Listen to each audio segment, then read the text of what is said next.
오늘날 나름 배웠다고 생각하는 지식인들이 개신교회를 굉장히 비판합니다. 역사적, 전통적 교리를 지키며 신앙생활하는 크리스천들을 시대에 뒤처져 있고 배타적이며 독선적이며 세상을 포용하지 못한다라고 비판합니다. 현대 사회에 우리 한국의 문화는 이제는 인권이라는 이름 아래 공평한 자비, 피압박 계층에 대한 도움, 그리고 빈곤과 질병에 대한 사회 정의 등을 요구합니다. 그런데 그들이 요구하는 그 가치의 출발, 도덕의 출발은 다 자기라는 상대주의입니다. 우리 사회는 상대주의가 지배합니다. 너도 옳고 나도 괜찮다라는 것입니다. 그래서 자기 스스로에게 충실해야 하고 자신의 깊은 욕구와 꿈을 추구하며 살아가되 이것이 가족이나 공동체나 전통이나 종교가 자기 실현을 막은 것은 옳지 않다라는 생각이 전반에 깔려 있습니다. 기독교가, 개신교회가, 교회를 다니는 사람이 너무 배타적이고 독선적이다라는 비판의 내용들입니다. 역사가이자 성경학자인 레리 허타도라는 학자는 이렇게 말합니다. 초대교회 당시도 지금과 똑같은 문화였다. 초대 교인들은 그 당시 문화의 엘리트들이 보기에는 조롱의 대상이었다. 초대 교인들은 조롱의 대상 정도가 아니라 이런 독선적이고 배타적인 생각과 태도와 삶 때문에 권세의 자리에 나아갈 수 없었고 상업의 중심부에서 배제되었고 박해로 목숨을 잃어가는 경우가 허다했다. 레리 허타도라는 이분은 로마 권력자들은 다른 종교에 비해서 유독 교회를 이루며 다니는 개신교회에 적대적이었다라고 표현을 했습니다. 왜 그랬는가 하면 대부분의 그 당시 종교들은 다른 종교의 신들을 모시고 있거나 인정해 주거나 존중했습니다. 반면에 초대 교인들은 이러한 것을 우상숭배라 여기고 단호하게 거부했기 때문이었습니다. 레리 허타도는 그 당시 대부분의 교회를 나온 사람들은 이교도들이었습니다. 그 후에 회심하여 하나님을 경배하게 되니 다른 신들을 거부한 것이었습니다. 이런 거부가 단순히 한 사람의 종교의 자유에 그친 것이 아니라 사회의 분열을 초래하고 사회의 분열을 초래하니 로마 정부는 공적 집회에 초대 교인들이 참여할 수 없도록 막아버리게 됩니다. 그 당시 교회는 그 당시의 문화를 이루고 있는 구성원들을 위협하는 것으로 사회 질서를 전복시키는 것으로 간주되었습니다. 그런데 레리 허타도라는 이 학자는 이상한 일이 있다라는 겁니다. 1세기에서 3세기 사이에 초대 교인들은 막대한 사회적 비용을 지불하면서 살아가야 했습니다. 배타적이다, 독선적이다, 존중하지 않는다라는 수많은 비판을 감수해야 했습니다. 뿐만 아니라 박해와 핍박이 심하여 목숨을 잃어가는 경우가 허다했습니다. 그렇게 독선적이고 배타적인데 사회적 비용을 굉장히 많이 지불해야 하는데 도대체 무엇이 그런 상황에서 기독교를 성장시켰을까? 기독교의 매력은 무엇이었을까? 이런 내용을 이야기합니다. 기독교가 그 박해와 그 핍박 속에 배타적이고 독선적이고 자기만의 길을 간다라고 비방하는 문화 엘리트들 사이에서 성장을 해 나아갔다는 것입니다. 왜 그랬을까? 학자들은 여러 이야기를 종합하여 이렇게 말합니다. 그 당시 기독교인들은 그 당시 사람들에게 거부감과 호감을 동시에 가지고 있었다. 그 당시 교인들은 그 당시에 편만에 있던 낙태를 인정하지 않았습니다. 그 당시에는 아이를 낳으면 기르기 싫으면 버리는, 유아를 갖다가 버리는 사람들이 그렇게 많았는데 유아 유교의 관습을 기독교인들은 따라하지 않았습니다. 그 당시 사람들은, 특별히 귀족들은 결혼을 했던 결혼을 하지 않았던 남성이건 여성이건 혼의 성관계가 굉장히 편만해 있었습니다. 그런데 개신교인들은 결혼 외에, 부부관계 외에는 성적 행위를 옳지 않은 것으로 여기고 반문화적으로 여겼습니다. 그러니 이들과 달라도 너무 다른 것이었습니다.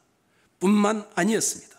당시 기독교인들은 대부분 다 신분이 천하거나 가난했습니다.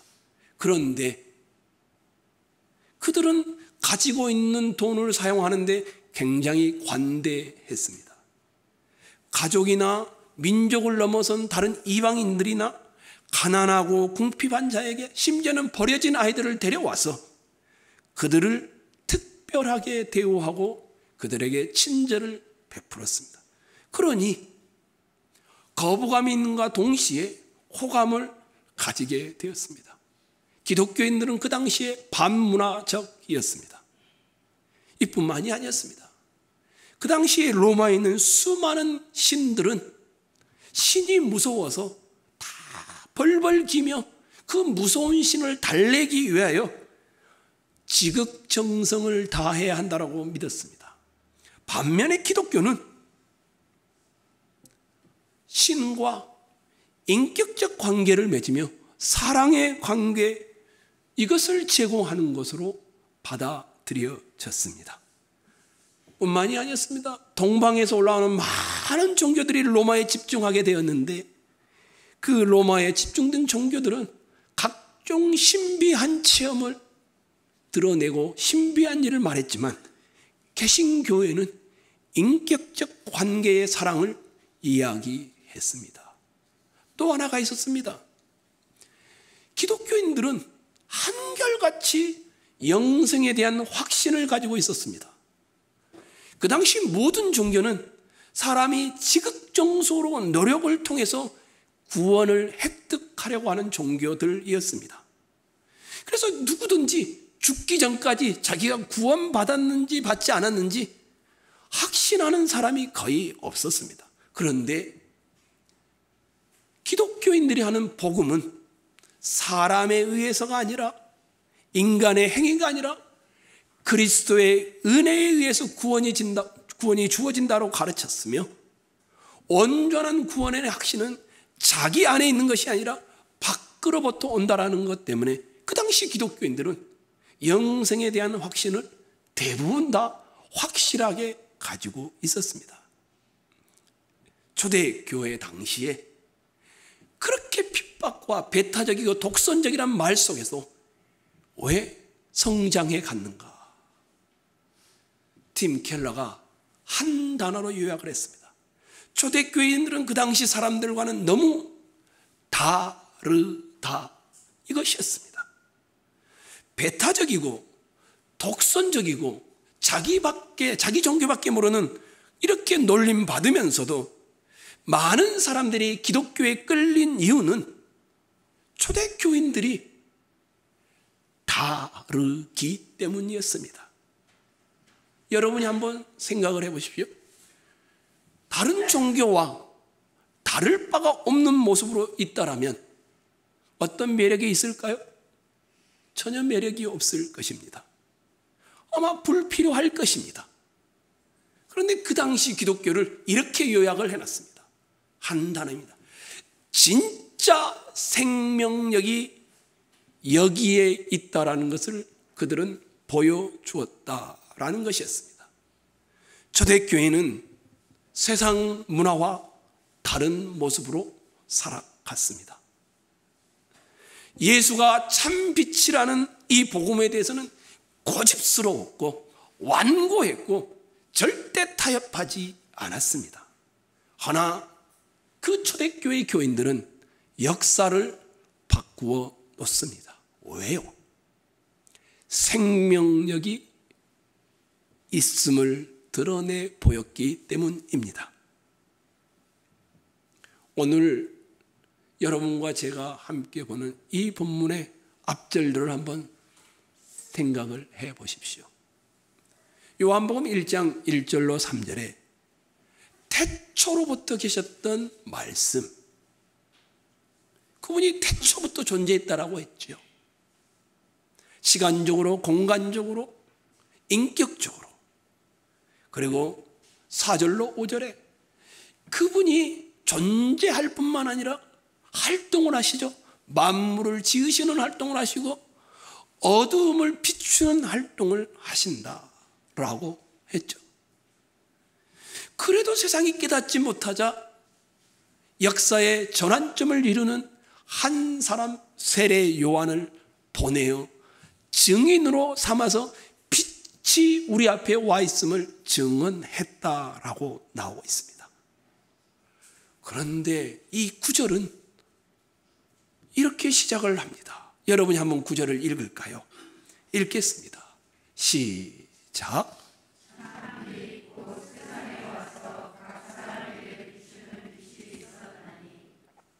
지금까지는 빛이 있다, 빛이 활동한다 이런 표현을 썼는데 9절에서는 한 단어를 더 붙였습니다. 뭐라고 했습니까? 참 빛이 존재하고 활동하고 있음을 말합니다. 이 빛이 그냥 빛이 아니고 참 빛이라고 말합니다. 그러면 왜 그럴까요? 그냥 빛이라고 말하지 않고 참 빛이라고 말하고 있는 이유는 무엇일까요? 요한복음은 우리처럼 잘 배우지 못하고 우리처럼 인생을 힘들게 핍박을 받으며 살아가고 있는 요한 공동체 성도들에게 쓴 편지입니다. 사도 요한은 참된 빛이라고 말하는 이유가 그 당시에 너무나도 많은 거짓된 빛들이 존재했음을 암시하고 있는 것이었습니다. 거짓된 빛이 많이 있었을 뿐만 아니라 거짓된 빛을 참된 빛으로 여기고 따라가는 사람들이 그렇게 많았다라는 것입니다. 가장 흔한 예가 세례 요한입니다. 세례 요한이 등장하니까 사람들이 저 사람이 빛이 아닌가? 그래서 세례 요한을 추종하는 사람들이 광야에 있음에도 엄청나게 몰려들었습니다. 사도 요한은 아예 선을 그어버리죠. 8절에 여러분 바로 9절 앞절이죠. 그는 뭐라고 합니까? 이 빛이 아니다. 못을 박아버립니다. 세례 요한도 자신이 직접 19절 이하에서 나는 참빛이 아니다라고 자기 자신을 설명할 정도로 그 당시에 빛인 것처럼 참빛인 것처럼 활동하는 사람이 그렇게 많았던 것입니다.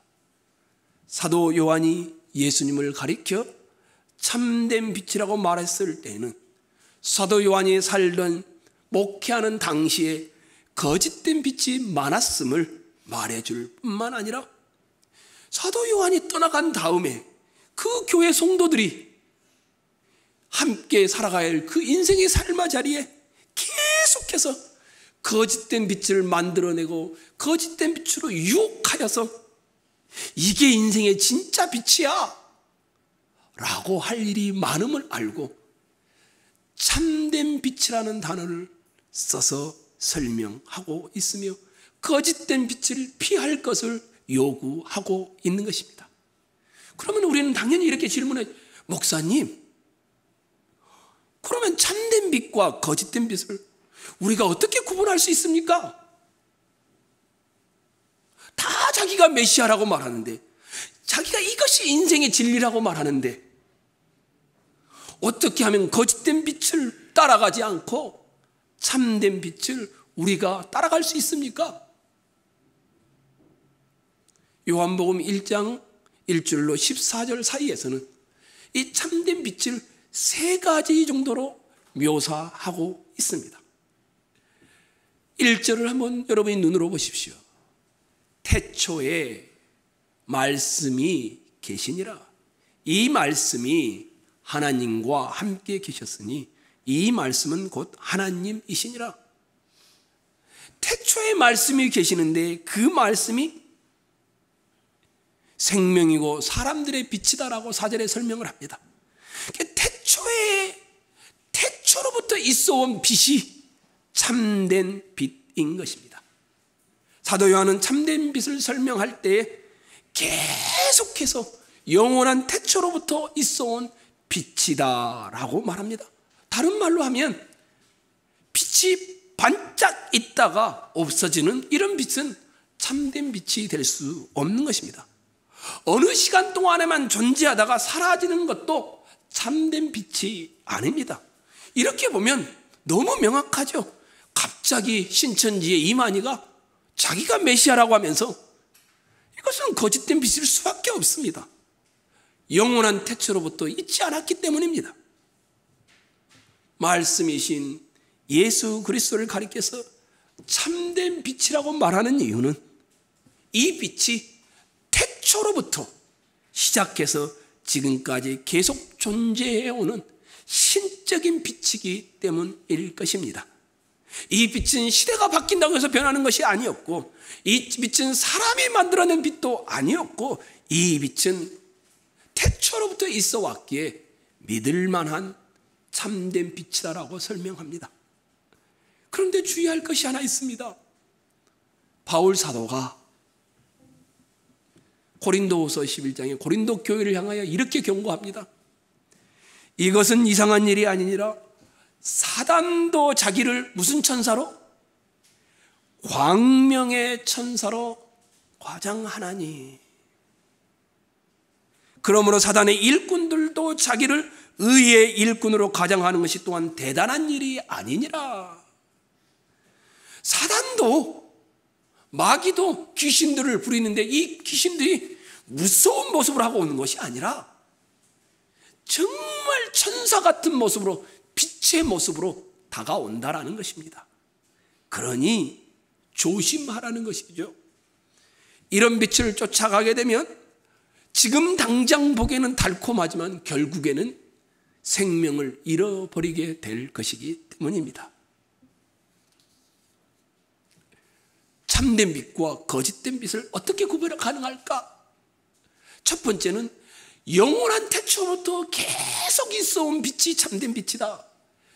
두 번째는 그 안에 생명이 있었으니 이 생명은 사람들의 빛이라. 말씀이신 예수 그리스도가 참된 빛인데 왜 참된 빛이냐 하면 생명을 주시는 분이기 때문이다. 예수님이 이렇게 말하셨죠. 내가 곧 길이요 진리요 그 다음에 생명이니.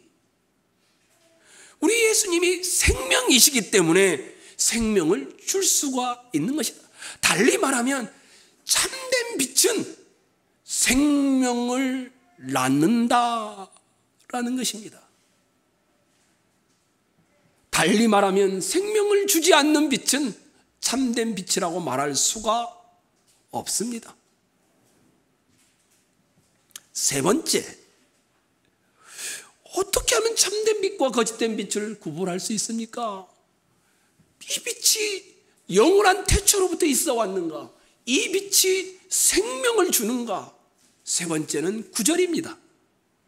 참빛 곧 세상에 와서 각 사람에게, 그 다음에 뭐라고 되어 있습니까? 비추는 빛이 있었나니, 참빛 곧 세상에 와서 각 사람에게 장식하는 빛이 있었나니, 이렇게 말하지 않습니다.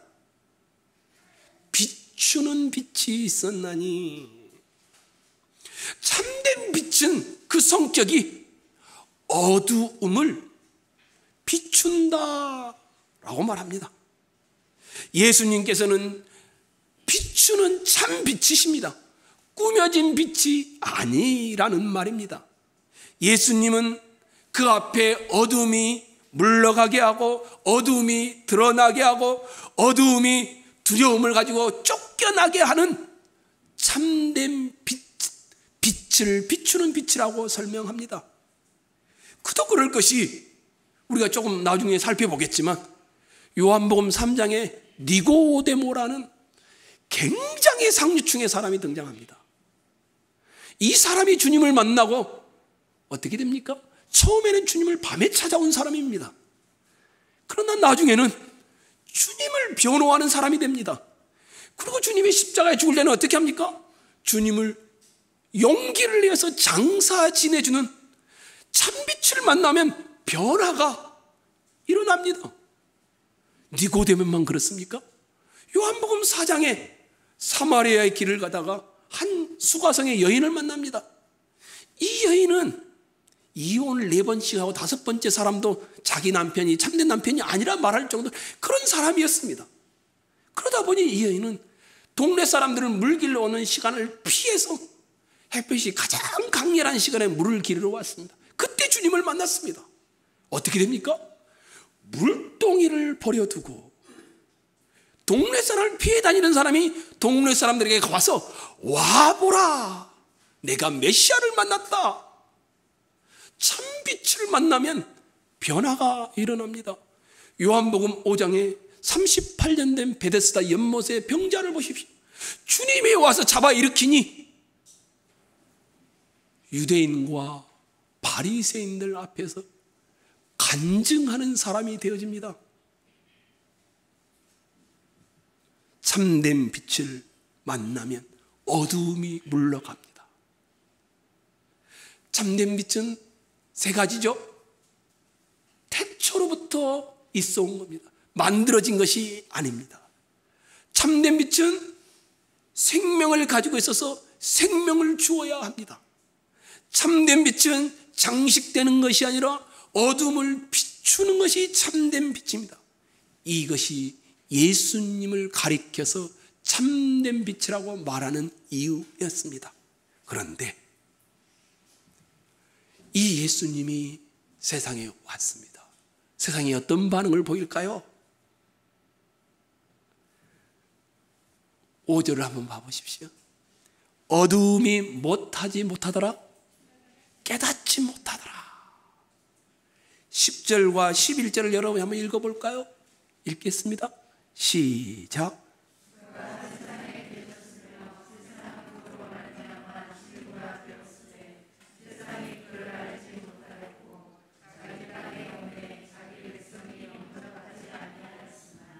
대부분의 사람들은 알지 못한다라는 겁니다. 대부분의 사람들은 아예 영접도 하지 않는다라는 겁니다.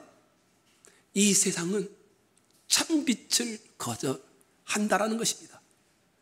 세상이 철저하게 어둠에 파묻혀 있기 때문에 빛이신 예수 그리스도가 옆에 와 있어도 인식하지 못합니다. 어둠이 빛이 비추어지고 있음에도 느끼려고 하지 않습니다. 이 속에 못된 것들이 다 드러남에도 불구하고 그들은 받아들이려고 하지 않습니다. 그래서 예수님이 요한복음 9장에 가면 그 당시에 가장 종교적이었던 사람들에게 뭐라고 하냐면 너희가 바로 소경이라. 앞이 안 보이는 사람이 눈먼 소경이 아니라 참된 빛이신 예수 그리스도를 받아들이지 못하는 그 당시의 종교인들을 가리켜서 너희가 소경이다. 주님이 이렇게 말합니다. 세상의 대부분의 사람들은 참빛을 알지도 못하고 받아들이지도 않습니다. 그런데 12절을 보십시오. 영접하는 자, 곧 그 이름을 믿는 자들에게는 하나님의 자녀가 되는 권세를 주셨으니,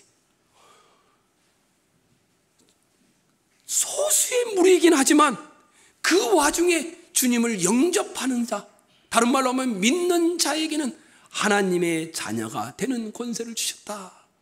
대부분은 어둠의 자식으로 사단에 속한 자로 살아가지만 그 중에 몇몇은 하나님의 자녀가 되는 은혜를 입는다라는 것입니다. 그러면서 어떻게 하나님의 자녀가 되는가? 13절에 보면 엄마가 낳아주는 것인가? 가족이 오랜 동안 교회 다니면 되는 것인가? 이게 아니라고 하지요. 오직 누구로부터요? 하나님께로서 난 자들이니라. 하나님께로부터 다시 태어난 자들이라고 말합니다. 출생이 아니라는 것이지요. 참빛을 영접하거나, 다른 말로 하면 믿거나, 이것이 어떻게 가능한가? 혈통으로나 육정으로나 사람의 뜻으로가 아니라, 가문이 아무리 훌륭해도, 아무리 높은 권력을 가지고 있고 똑똑해도, 아무리 지적인 능력이 뛰어나도 안 되고, 하나님께서 난 자들, 이들이 하나님의 자녀가 되는 권세를 받았다라고 합니다. 그러면 여기 계신 여러분과 저에게 질문이 가능해졌습니다. 나는 영원한 태초로부터 있는 참빛이신 예수님을 영접했는가? 나는 생명이신 예수님이 나에게 생명을 주는 분이심을 믿는가? 나는 어두운 세상의 장신용 빛이 아닌 내 영혼의 어둠을 비추는 빛으로, 예수님을 참빛으로 고백하고 있는가? 여러분은 여러분 자신에게 물어야 합니다. 참빛이 이 세상에 왔을 때 어떤 자세를 가졌을까요? 그래, 너 믿으려면 믿고 말라 말어. 아니었습니다. 다시 19절 한번 보십시오. 여러분이 9절을 보시면 이렇게 되어 있죠. 참빛 곧 세상에 와서 각 사람에게 비추는 빛이 있었나니. 참빛이 세상에 뭐 있다고 합니까? 와서 세상에 왔답니다. 10절도 한번 봐보십시오. 그가 세상에 뭐 있다고 합니까? 계셨으며, 하나님과 함께 계셨던 분입니다. 영원한 태초로부터 하나님이셨던 분입니다. 이 참빛이신 이분이 단순히 세상에 참여하고 만들고 이것만이 아니라 세상을 비출 뿐만 아니라 세상에 와서 세상 속에 계셨다라고 말합니다. 자기를 드러낸 겁니다. 자기를 노출시킨 겁니다. 어둠을 밝힌 것이었습니다. 어두운 세상을 드러내는 것이었습니다. 사람은 모르지만 안에 있는 어둠을 낱낱이 지적하는 것이었습니다. 이 정도가 아니었습니다. 참미신 예수 그리스도께서 세상에 대하여 가지고 있는 자세는 소극적인 자세가 아니었습니다. 세상에 오셨고 세상을 비추셨습니다. 왜 그랬을까요? 10절을 다시 보십시오. 그가 세상에 계셨으며 세상엔 그로 말미암아 지은 바 되었으되. 왜 그렇게 하셨냐면 세상을 지으신 분이기 때문이었습니다. 세상이 참빛인 예수 그리스도로 말미암아 생겨났기 때문이었습니다. 예수님은 세상을 지극히 사랑하십니다. 예수님은 어둠 가운데 있다 할지라도 사랑하는 것을 포기하지 않았습니다. 세상을 향한, 우리를 향한 주님의 마음은 끝이 없을 정도로 손 내미는 일방적인 사랑이었습니다. 근데 영접지 아니었습니다.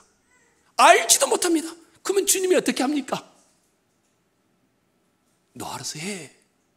그렇지 않았습니다. 14절을 보십시오. 말씀이 무엇이 되어 육신이 되어 우리 가운데 거하시매.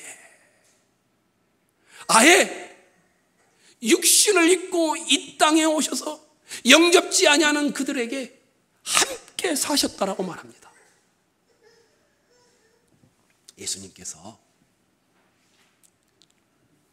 십자가에 죽으시고 부활하신 다음에 약 180년 정도가 지났을 것입니다. 지금은 프랑스 땅인데 옛날에는 고울이라고 불렀죠. 또 가울이라고 이렇게 발음하기도 했는데요. 여기는 로마 식민지입니다. 근데 이곳에서 기독교인들의 박해가 굉장히 심했던 지역입니다. 당시에 로마는 그리스도인들을 박해하는 정책을 펴고 있었습니다. 이미 소두에서 말씀드린 대로였습니다. 독선적이고 배타적이었기 때문에 그리스도인들을 핍박하는 시간이 굉장히 그 당시에는 아주 평범한 문화였습니다. 예수를 믿는다라고 하면 다 처형을 시키거나 그렇게 그들을 취급했습니다. 그런데 이곳에, 이 고울이라는 곳에 코티노스라는 목사님이 살고 있었습니다. 이분이 이곳에서 로마의 군인들에 의해서 불에 태워 죽게 되어집니다. 이분이 순교를 당한 것이죠. 우리식으로 표현하자면.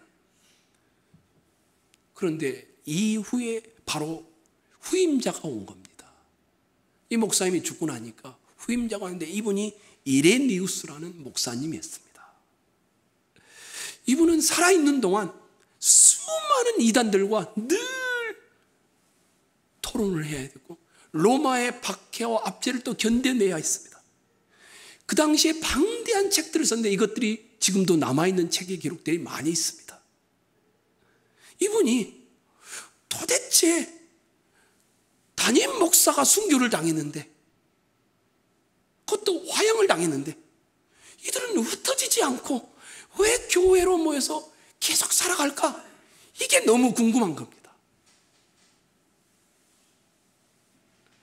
이레니우스는 이단을 논박하면서 로마의 박해로 말미암아 극성적인 핍박을 받고 있는 기독교인들이 그럼에도 불구하고 미혹과 박해를 이겨나가는 이유가 뭘까? 도대체 무엇 때문에 그럴까? 고난을 당하며 박해를 당하며 미혹을 당하는 수많은 어려움이 있게 되는데 그들은 어떻게 해서 그것을 이길 수 있었고 흩어지지 않고 모이는가? 이분이 연구하고 성도들을 만나보고 그 결과물이 바로 요한복음 1장 14절의 설교 내용으로 나오게 됐습니다. 말씀이 육신이 되어 우리 가운데 거하시매. 박해와 이단의 길을 가운 한가운데에 예수 그리스도가 인간의 몸을 가지고 오셨다는 이 성육신에 관하여 알아가기 시작하면서 이것 때문이었구나. 예수 그리스도께서 인간의 육체를 가지시고 우리와 동일한 몸을 가지시고 오셔서 성육신하신 목적이 무엇인가? 그 당시 초대교인들은 목숨을 내어놓으면서 신앙생활했던 그 이유는 무엇이고 흩어지지 않았던 이유는 무엇인가? 이단의 유혹 앞에 넘어지지 않았던 이유는 무엇인가? 그분이 이렇게 말했습니다. 예수 그리스도께서 우리와 같이 되신 것은, 예수 그리스도께서 우리와 같은 몸을 가지신 것은, 예수 그리스도께서 우리와 같은 성품을 가지신 것은, 예수님께서 우리와 같이 되신 것은 우리가 예수 그리스도와 같이 되도록 하기 위함이다. 비천한 인생들의 신분이 하늘의 신분으로 바뀌었다는 이 사실이, 연약한 인생들의 신분이 예수 그리스도처럼 태초로부터 있었던 하나님이셨던 생명의 주인이셨던 어둠을 비추는 이분과 같은 영광스러운 신분으로 바뀌었다라는 이것이 그들을 견디게 만들었고 그들을 신앙의 길을 가게 만들었고 흩어지지 않게 만들었다라고 이레니우스 목사님이 그렇게 설교를 했습니다. 예수 그리스도는 영원한 태초로부터 빛으로 계셨던 분입니다. 예수는 본래 하나님이셨고 하나님 아버지와 함께 계셨습니다. 뿐만 아니라 예수는 말씀으로 만물을 지으신 분이셨습니다. 생명이 예수 안에 있었고 이 생명이 사람들의 빛이셨습니다. 예수는 영광 나라를 소유한 분이었습니다. 천사를 부리는 분이었고 온 우주의 만물을 다스리는 분이었고 세계를 창조한 분이셨습니다. 그런데 이분이 인간의 몸을 입고 오셨습니다. 말씀이 육신이 되어 우리 가운데 거하심에 왜 여러분과 저를 하늘나라 자녀 되는 권세를 주기 위해서였습니다. 바울사도는 정확하게 지적했습니다. 우리 주 예수 그리스도의 은혜를 너희가 알거니와 부요하신 자로서 가난하게 되심은 그의 가난함으로 말미암아 우리를 부요하게 하려 하기 때문이라고 고린도 후서에서 말씀하고 있습니다. 참빛이신 예수 그리스도, 이것을 우리에게 다시 질문을 던져주고 있습니다. 사랑하는 성도 여러분, 참빛이신 예수 그리스도의 성육신으로 말미암아 그리스도의 신분이 낮아진 것처럼 참빛이신 예수 그리스도의 낮아지심으로 말미암아 여러분과 저의 신분은 달라졌습니다. 높아졌습니다. 초대교회에 심각한 박해가 일어났을 때 이단들이 일어나 하나님의 교회를 혼란스럽게 하고 미혹했을 때 초대교회는 생명을 이어가는 박해 앞에 어떻게 이겨나갔는가? 나는 예수 그리스도와 같은 존재이다. 이 사실을 놓지 않았기 때문이었습니다. 예수 그리스도와 같이 고귀하며 영광스러우며 높은 신분을 가지게 되었다라는 것, 하나님적인 사람으로 살고 있다라는 사실, 이것이 박해 앞에서 굴하지 않게 만들었습니다. 미혹자들의 미혹 앞에서 미혹되지 않게 만들었습니다. 초대교인들은 배타적이라는 소리를 들어도, 독선적이라는 소리를 듣고 비판을 들으면서도 그 당시의 문화와 가치관을 따라가지 않았습니다. 초대교인들은 매주마다 모여서 이 떡과 이 잔을 먹고 마셨습니다. 왜요? 나는 그리스도가 되어지고 있다. 이 신앙 고백이 들어있기 때문이었습니다. 떡을 먹으며 잔을 마실 때 그냥 지나가지 않았습니다. 이 떡과 이 잔을 마심으로 나는 그리스도화 되고 있다라고 그들은 신앙 고백했습니다. 이것이 믿음이었습니다. 다시 물어야 합니다. 여기 계신 여러분, 진지하게 다시 고민해 보고 싶습니다. 나는 태초로부터 계시는 참빛이신 예수님을 영접하셨나요? 나는 생명이신 예수님이 나에게 생명을 주는 참빛이신 분임을 믿으시나요? 나는 어두운 세상을 장식용으로 잊지 않고 내 어둠을 비추어 드러내어 물러가게 하는 참빛 되신 예수님을 고백하시나요? 2004년도에 네덜란드에서 영화 제작자인 테오 반 고우라는 사람이 무슬림에 의해서 살해를 당했습니다. 그 사람이 죽자 네덜란드에 있는 수많은 본토 네덜란드들이 무슬림과 모스크 무슬림들이 예배하는 곳에 공격을 가하기 시작했습니다. 심지어 이슬람 사람들이 모여서 공부를 하는 학교 학생들에게 폭탄 테러를 해서 수많은 학생들이 죽었습니다. 분노에 찬 폭력들이 무슬림들이 있는 곳마다 곳곳에서 터져 나왔습니다. 평화로운 열린 사회로 자부하던 네덜란드 사회가 혼돈의 사회가 되어버렸습니다. 2004년도의 일입니다. 일촉즉발의 순간이 되었습니다. 그 당시에 빈민촌에 사는 한 네덜란드 개신교 목사인 키스 시브란디라는 목사님이 과격한 일을 하게 되어집니다. 이 시브란디 목사님은 아주 보수적인 사람입니다. 아주 전통적인 네덜란드인이었습니다. 가난한 중동 이민자들이 들어오면서 많은 빈곤과 범죄가 생겨난 그 지역에 살며 목회를 했습니다. 그런데 그 주에 이 시브란디 목사님이 자기 동네에 있는 무슬림들이 모여 예배하는 모스크에 가서 똑똑똑똑 하게 됩니다. 그리고는 말을 합니다. 뭔가 공격이, 폭력이 중단될 때까지 내가 밤마다 이 모스크를 지키겠다. 그의 말에 모스크 안에 있는 무슬림들은 다 깜짝 놀랐습니다. 그분이 목사라는 걸 알기 때문이었습니다.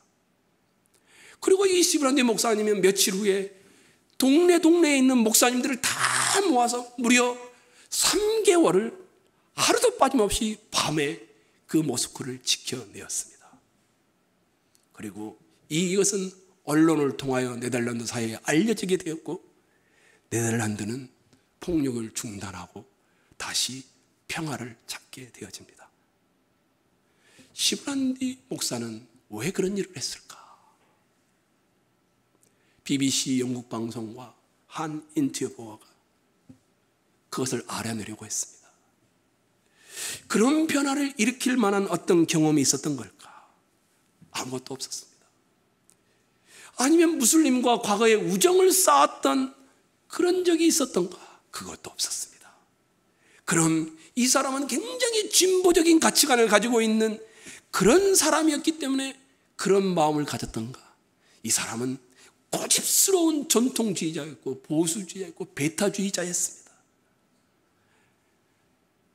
그 당시에 차이를, 다양성을 기뻐하라는 다문화적인 호소 앞에 그의 마음은 흔들린 적이 없었다라고 말합니다.